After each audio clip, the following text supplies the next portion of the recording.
السلام عليكم ورحمة الله وبركاته. ازيكم عاملين ايه؟ لو مهتم بجديد ومفيد فعل من التطبيقات اشترك في القناة وفعل زر الجرس عشان يوصلك كل ما هو جديد ومفيد. فعل من التطبيقات في القناة عندي اقدر اعرفك التطبيقات الحديثة اللي بتسهل عليك حياتك اليومية والتطبيقات الفيك وكمان التطبيقات الهاكر. النهاردة ان شاء الله مع شرح تطبيق جديد هو اسمه ماي نيسان. التطبيق ده مساحته 52 ميجا، محمله اكتر من 100 الف شخص.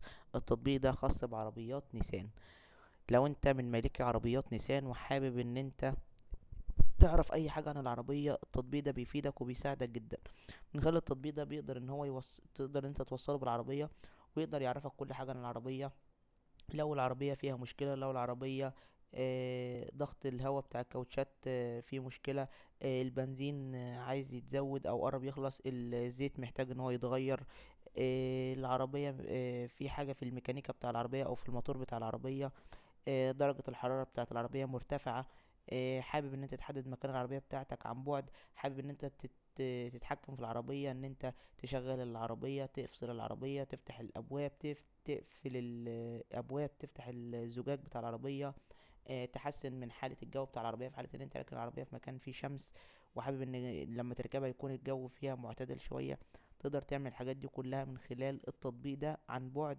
وتقدر تحدد مكان العربية في حالة ان انت تكون نسيت المكان بتاعها، او في حالة ان العربية تم سرقتها، او انت مش لاقيها مثلا او كده. تقدر بتحدد مكانها ببساطة وبسهولة من خلال التطبيق ده. التطبيق ده خاص بعربيات نيسان فقط لا غير.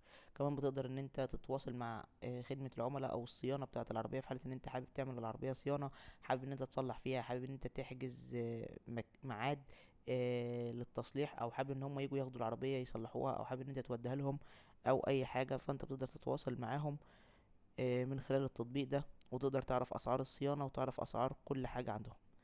ده كده الغرض من التطبيق وفائدة التطبيق. مشكلة التطبيق ان هو بيتضمن اعلانات وبيطلب منك الاشتراك، بالاضافة لان التطبيق بيكون باللغة الانجليزية ومفهوش لغة عربية.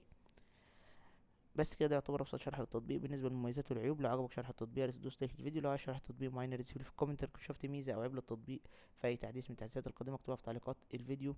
بمناسبة لو اكتشفت ميزة او عيب فده تنويه احنا دايما بننوه عليه في اخر كل فيديو، علشان لو حد شاهد الفيديو ده بعد نزوله بحوالي سنة، 10 شهور، 8 شهور، الوقت ده، علشان اكتشفت ان في ناس بتكتب لي كومنت على فيديوهات نازله بقالها فتره طويله، واللي فيه مميزات وفيه عيوب انت مش قايلها للتطبيق ببساطه، لان ده بيكون او دي بتكون تطبيقات فالتحديثات اللي فيها مستمريه. فانت لو شاهدت الفيديو بعد نزوله باسبوع، ب10 ايام، بشهر، هتلاقي المميزات والعيوب اللي انا قايلها هي اللي موجوده. انما لو شاهدته بعديها ب8 شهور، ب10 شهور، بسنه، اكيد هتلاقي في تغييرات حصلت كتير للتطبيق.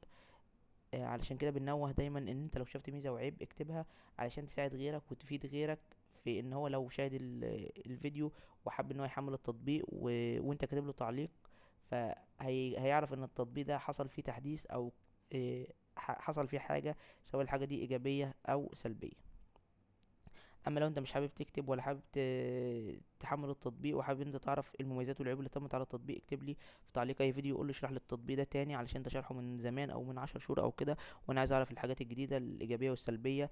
او راسلني على الاكونت باسم مراجع برامج وانا هعمل لك التطبيق شرح مبسط ليه، المميزات والعيوب، وازاي تشغل التطبيق، وازاي تشترك في التطبيق، وازاي تلغي الاشتراك، وكل حاجه عن التطبيق.